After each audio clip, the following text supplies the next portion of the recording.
Bonjour les amis, alors aujourd'hui je vais vous parler de comment confronter son agresseur et s'en relever, par exemple dans le cadre d'un jugement. C'est une vidéo qui m'a été demandée, donc c'est une vidéo sur demande, et je vais essayer de vous parler de ça d'une façon assez concise parce que c'est pas un thème pour lequel il y a des réponses, c'est pas un thème pour lequel il y a des recettes, hein, c'est juste, je vais essayer de vous donner mon approche.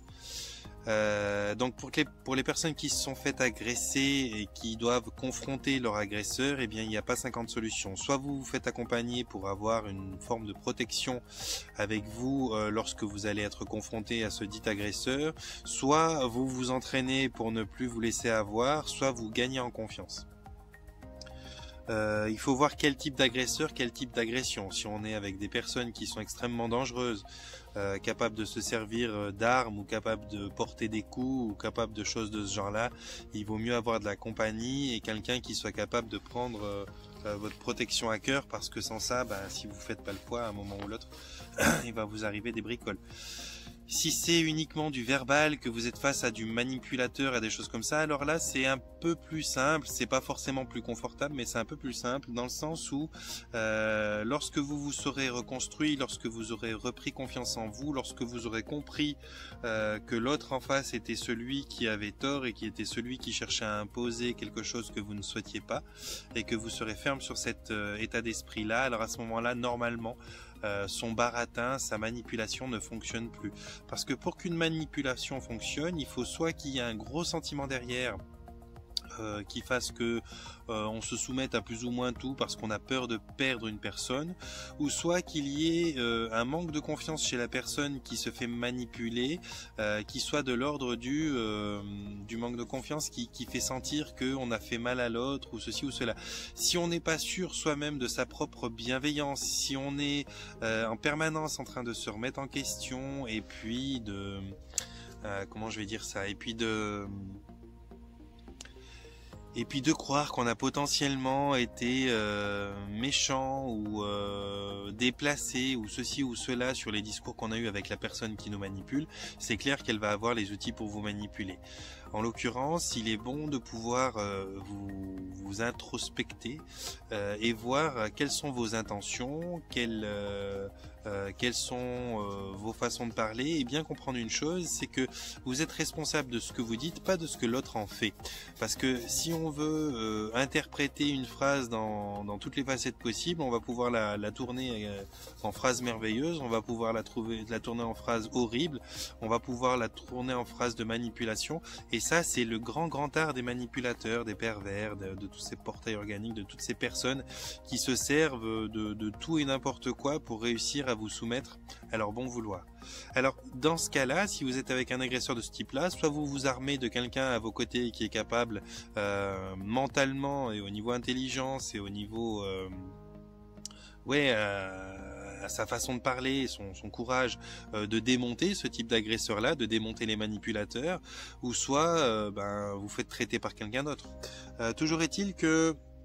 confronter son agresseur, c'est pas forcément évident parce qu'on a besoin de rassurance, on a besoin de quelqu'un qui nous accompagne peut-être d'une certaine manière pour pouvoir aller faire. Alors pourquoi confronter son agresseur? Confronter son agresseur sûrement pour solder une affaire en cours, sûrement pour solder, je sais pas, une agression qui a eu lieu ou donner fin à une histoire, quelque chose comme ça. Et quoi qu'il en soit, c'est pas évident. Il faut du courage, il faut une sacrée motivation aussi. Faut qu'il y ait un enjeu derrière, parce que si c'est juste confronter pour avoir le dernier mot, alors là on va même pas rentrer ça dans le sujet parce que là c'est de la bêtise. Mais je sais qu'il y en a aussi au milieu de tout ça des gens qui souffrent de bêtises, qui vont pour avoir le dernier mot, pour pouvoir avoir gagné leur espèce de combat qui rapporte rien, essayer d'aller se confronter à un agresseur qui parfois est plus puissant qu'eux, puis il va les retourner de toute façon. Bref,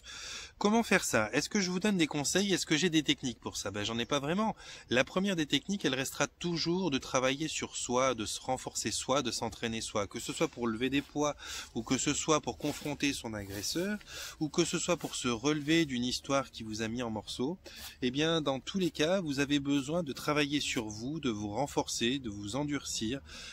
Et puis, si c'est pas au niveau de l'endurcissement et du renforcement que vous travaillez, alors travaillez sur l'estime de vous et la confiance en vous. Parce que bien souvent, quand on se fait agresser, c'est que d'une manière ou d'une autre, on n'a pas osé, on n'a pas eu le courage, on s'est pas senti digne, on s'est pas senti capable, ou on s'est mis en doute. Et donc, on a laissé à l'autre qui était pas forcément bienveillant le pouvoir de nous retourner, de faire ceci, de faire cela. Or, quand on sait que nos intentions sont bonnes, quand on sait qu'on est plein de bienveillance et quand on est confiant en ça, eh bien, il y a je fais une petite parenthèse, mais je propose souvent aux gens d'aller jeter un œil au livre qui s'appelle Les 4 accords Toltec. Et dans les 4 accords Toltec, il y a plusieurs. Hein. Il y a la parole impeccable. Avoir une parole impeccable, ça veut dire ne pas dire des choses qui pourraient être sujettes à blesser, à faire du mal ou à malmener quelqu'un. Ne pas prendre les choses pour soi, là c'est ne pas se sentir agressé à chaque fois que quelqu'un pète un plomb pour ceci ou cela. Des fois comprendre que les gens ils pètent un plomb parce qu'ils ont de la colère à décharger et puis que vous êtes juste la personne qui est là au mauvais endroit au mauvais moment. Puis ma foi, c'est pas à vous de vous en vouloir pour ça, c'est juste la personne qui a craqué, qui a laissé la soupape s'ouvrir à ce moment-là, puis c'est vous qui prenez sur le museau. Il y a aussi, j'ai cru que j'avais un animal, c'est des feuilles. Il y a aussi dans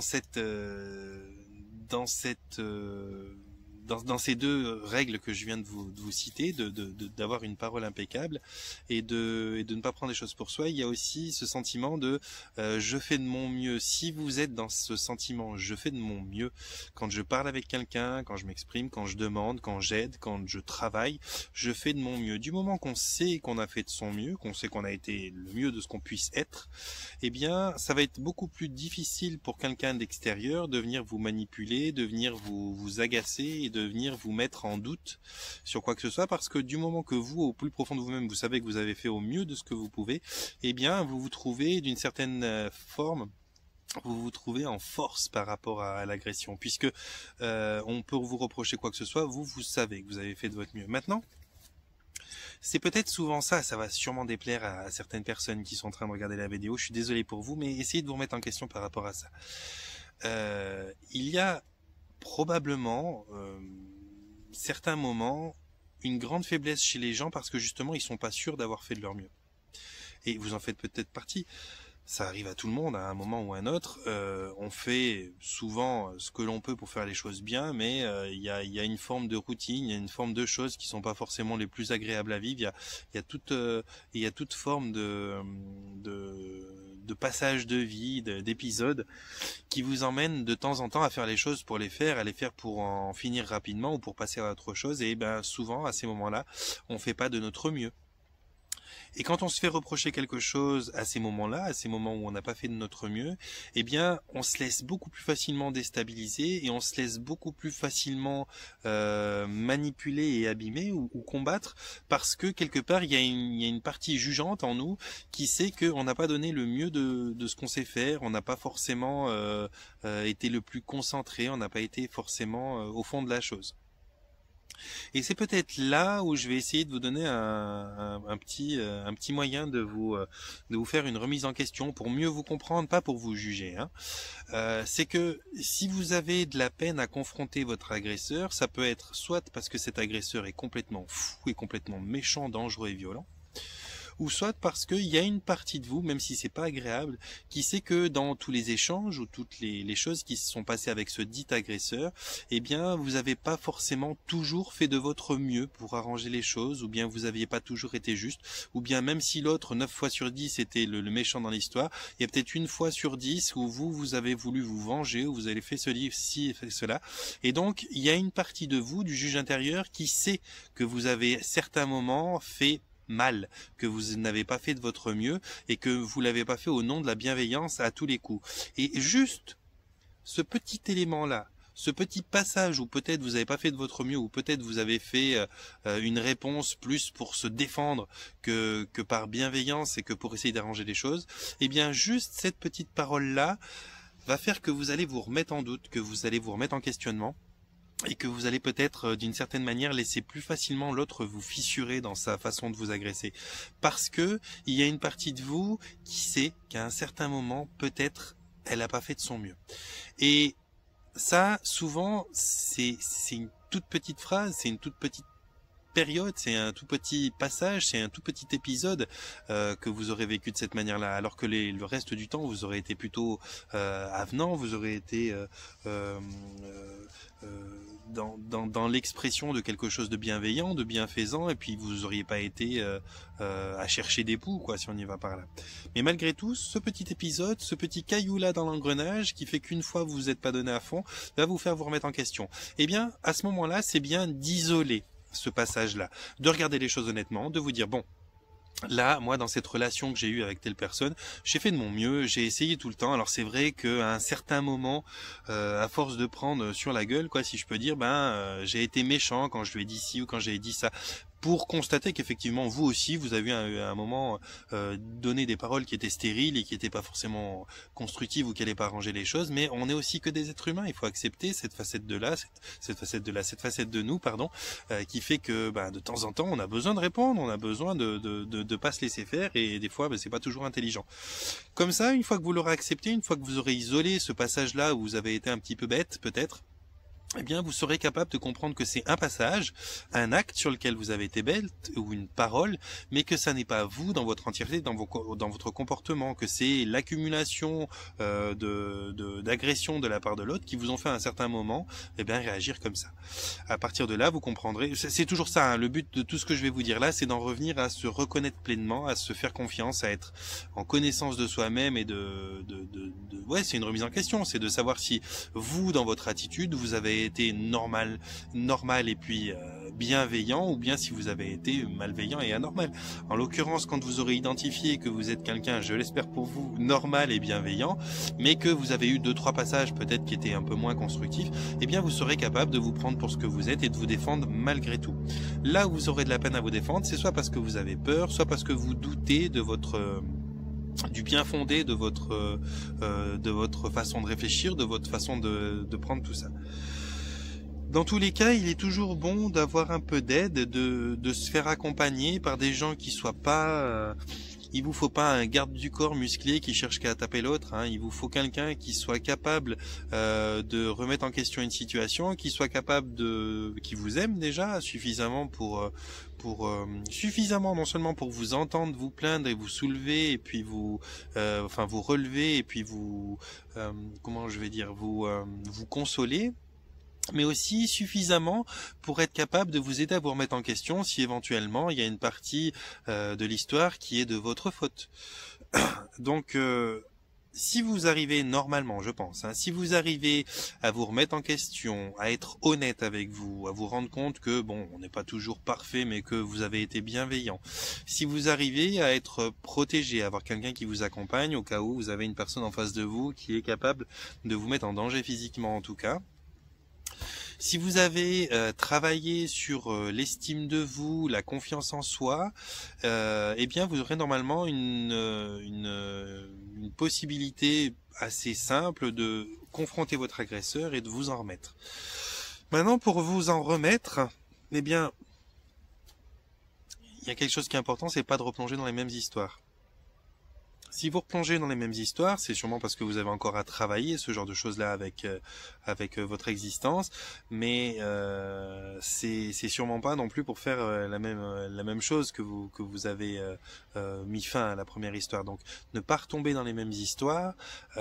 essayez de changer son cercle de vie, de changer vos activités, vos fréquentations, votre façon d'être, essayez de vous améliorer d'une certaine manière,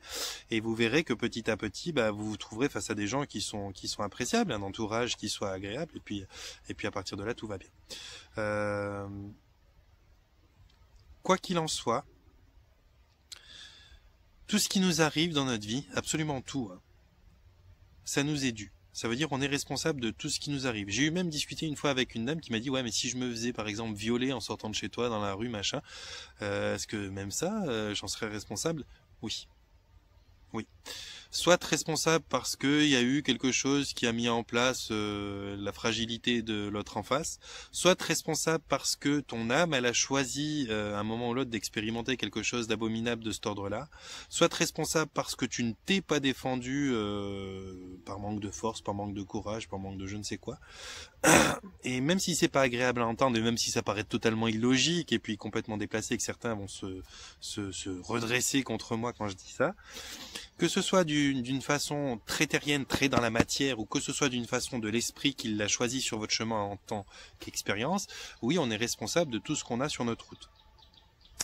Mais aussi pour les bonheurs. Donc, je sais que certains accidents, certaines agressions paraissent totalement arriver comme ça sur notre route, et puis on a l'impression qu'on n'est pas responsable et qu'on n'a pas demandé ça. Je le comprends bien en tant qu'expérience humaine dans la matière et dans votre ego et dans votre mental. Mais votre âme, elle, sait qu'au fond, tout ce qui lui arrive ne peut lui arriver que parce qu'elle l'a permis et parce qu'elle l'a amené à elle sous une forme attractive de pensée, sous une forme attractive de demande, sous une forme attractive d'énergie et de vibration. Donc, ça commencerait peut-être aussi par comprendre cela. Tout ce qui va vous arriver, c'est vous qui en êtes responsable. Alors, pour les belles choses, on s'en plaint pas et on cherche pas à travailler sur nous parce qu'on est content que ça nous arrive, mais pour les mauvaises choses, pour les gens qui nous agressent, eh bien, on aimerait bien, si c'est vraiment le cas, si on en est vraiment responsable, si c'est nous qui amenons ces situations à nous, on aimerait bien, dans l'absolu, pouvoir continuer notre chemin en évitant d'attirer à nous ce genre de personnage, ce genre de situation. Alors, tout ce que vous allez faire en travail de développement personnel qui vise à avoir une meilleure estime de vous, qui vise à avoir confiance en vous, qui vise à vous reconnaître dans votre bienveillance, va de toute façon vous accompagner à vibrer autrement, à être attractif autrement et à pouvoir attirer des situations qui sont plus porteuses, qui sont plus constructives et qui ne seront plus de cet ordre-là, de la souffrance et puis de la soumission. Donc, de toutes les façons possibles, vous avez un pouvoir là-dessus. Par contre, on s'entende bien, je n'ai jamais dit que confronter son agresseur et s'en relever serait facile ou confortable. Des fois, je peux avoir l'impression que derrière les demandes des gens, il y a une volonté de trouver un truc magique qui fasse que tout se passe toujours bien sans qu'on ait à souffrir de quoi que ce soit. Or, beaucoup de choses que l'on va traverser, éprouver et vivre sur Terre sont des choses qui se passent pas d'une manière toujours facile, pas d'une manière toujours confortable, et c'est ces petits combats-là, c'est ces petits épisodes-là, c'est ces vies-là, même pour certains, qu'on doit traverser pour grandir, pour passer à autre chose. Le confort, on le trouve quand on l'attire à soi, et pour l'attirer à soi, il faut d'abord être capable d'accepter, et c'est pas un petit morceau, que tout ce que je viens de vous dire il y a quelques minutes en avant, qu'on était responsable de tout et tout ce qu'on attirait à notre vie nous était dû, il faut être capable d'accepter cette loi-là. Il faut être capable d'accepter la loi d'attraction, la loi de karma, de cause à effet, qui fait que tout ce qui nous arrive, on se le doit à soi, comme si on en avait passé la commande à un niveau plus ou moins conscient, bien évidemment. Quand on prend conscience de ça, quand on l'accepte, ce pouvoir d'attirer la merde à soi, on prend en même temps conscience qu'on a le pouvoir d'attirer à soi quelque chose. Ça veut dire qu'après, c'est à vous de choisir ce que vous attirez à vous. Et du moment que vous avez compris cette mécanique-là et que vous commencez à attirer à vous de belles choses, de belles situations, de beaux contextes de vie, la vie devient tout autrement. Non seulement je vous le dis parce que je suis au courant de cette loi-là, je vous le dis parce qu'à travers les différents témoignages dans les hypnoses régressives quantiques où on parle à des anges, à des entités, on reçoit ce genre d'informations-là, c'est toujours clair et net, hein, qu'on le veuille ou qu'on le veuille pas, que ça vous paraisse agression ou pas, vous l'avez attiré à vous, vous êtes responsable de tout ce qui vous arrive, donc on reçoit toujours cette même information, mais que à titre personnel, j'ai vécu, alors je vais être vulgaire 2 secondes, mais j'ai vécu une vie de merde pendant ma plus jeune enfance, mon adolescence, et j'ai mis énormément de temps et d'efforts en place pour arriver à réorienter ma vie pour qu'elle soit profusion de bonheur et de bien-être et de bienveillance. Et je sais que c'est pas facile, et c'est du moment que moi-même j'ai accepté que j'étais responsable de tout ce qui m'arrivait que j'ai pu prendre le pouvoir là-dessus. Et quand j'ai pu prendre le pouvoir là-dessus, c'est un petit peu comme quand on reprend le volant de la voiture, hein, qui frotte le mur. Bon, quand on arrive enfin à reprendre le volant, normalement on évite le mur, quoi, on se remet sur la route. Et bien c'était pareil pour moi, c'est pareil pour toutes les expériences que je connais avec qui j'ai partagé là-dessus, c'est pareil pour toutes les les informations qui sont venues des anges et des archanges qui travaillent avec nous. On est responsable de tout, on l'accepte, c'est pas évident, c'est pas agréable et ça fait pas forcément plaisir d'entendre qu'on est responsable de la merde qui nous arrivait avant, mais quand on prend en puissance cette compréhension, quand on comprend ce pouvoir-là, ça veut dire que tout d'un coup, on récupère le volant et on arrête de se diriger dans la situation catastrophique. On attire à nous quelque chose qui est meilleur, qui est plus constructif et qui nous permet, enfin, plus constructif, je sais pas, parce que finalement, toutes les expériences, quelles qu'elles soient, sont constructives et vous permettent de grandir, mais plus confortable et plus agréable, certainement. Voilà les amis, c'est une vidéo un petit peu particulière parce que je sais qu'elle va pas forcément être agréable à visionner parce que ça remet pas mal de choses en question. Il y a des gens qui vont essayer peut-être, je vous dis tout de suite, ne partez pas dans ce sens-là, lisez des choses qui vont vous faire grandir sur ce point de vue-là, mais ne partez pas dans le sens de me dire ouais mais un enfant qui aurait 4 ans, qui a le cancer, machin, ou alors la femme qui s'est fait agresser à tel endroit alors qu'elle allait juste chercher son fils à l'école, elle est habillée convenablement, ou patati ou patata, est-ce que c'est normal ou pas normal? J'ai pas envie de débattre là-dessus. Pour moi, la vie, il est tranché. Pour moi, ma connaissance et ma compréhension et tout ce que j'en ai retiré à travers tous les questionnements que j'ai fait, et Dieu sait que j'en ai fait là-dessus, ça a toujours été dans le même sens. Donc je vous le dis clair et net, vous attirez à vous tout ce qui vous arrive, absolument tout ce qui vous arrive. Donc si demain il vous arrive une balle dans la jambe en vous promenant dans la forêt parce que vous êtes dans un endroit où il y a un chasseur qui a été assez bête pour pas faire attention là où il vous tirait, c'est de votre faute. Si demain vous vous faites violer, c'est votre faute. Si demain vous vous faites agresser, que vous avez des histoires qui se répètent et qui se répètent et qui se répètent et qui se répètent et qui se répètent, c'est de votre faute. Et tant que vous accepterez pas ça, je vous le dis en vous regardant dans les yeux, tant que vous accepterez pas ça, vous aurez aucun pouvoir là-dessus. Acceptez ça, comprenez-le, sans vous juger, sans vous culpabiliser. C'est pas quelque chose qui est de votre faute parce que vous l'avez fait consciemment et que vous êtes maso, c'est pas ça qu'on dit. Mais il y a une forme de volonté de votre âme de faire tel type d'expérience pour mûrir quelque chose. Et tant que vous l'aurez pas mûri et accepté que c'est vous qui avez choisi de grandir sur tel et tel type de choses, eh bien vous ne pourrez pas reprendre le pouvoir. Et tant que vous reprendrez pas le pouvoir, et bien vous pourrez pas délibérément attirer à vous des situations meilleures. Donc voilà, je vous le dis encore une fois, ne répondez pas en disant oui mais, oui mais, oui mais, oui mais, il n'y a pas de oui mais, c'est vous qui êtes responsable de tout ce qui vous arrive et donc vous pouvez aussi être pleinement responsable de votre bonheur. À ce moment-là, ça devient beaucoup plus sympathique à discuter. Voilà les amis, je vous laisse me mettre un pouce en l'air si cette vidéo vous paraît intéressante, de partager si vous avez des gens à qui vous pourriez partager ça, même si ça va être un petit peu une claque pour certains, et puis de vous abonner si c'est pas encore fait, venez rejoindre la famille. D'ici là, moi je vais vous envoyer mon panier de bisous, il fait froid ce matin, je vais vous envoyer mon panier de bisous, je vous souhaite de vous porter bien, de prendre soin de vous, et puis pour ceux qui ont envie d'en discuter un petit peu parce qu'ils se sont sentis agressés dans cette vidéo, vous savez que sous la lecture de ça, vous aurez une description et dans la description je vous mettrai le lien pour me rejoindre sur Facebook. Vous pourrez toujours venir discuter plus profondément de ce sujet-là avec moi. Sinon, je vous donne juste un petit conseil de dernière minute. Prenez des lectures de développement personnel qui soient comme les 4 accords Toltec, Conversation avec Dieu, le 5e accord Toltec. Vous avez la loi le secret. Vous avez pas mal. Alors le secret c'est pas c'est le plus marketing, mais vous avez des choses qui vont vous expliquer un petit peu comment fonctionne cette loi d'attraction, comment ça se fait qu'on attire ces situations à nous. Et quand vous petit à petit comprendrez que c'est vraiment à vous que cela est dû, vous prendrez plus facilement le pouvoir là-dessus. Voilà les amis. À bientôt.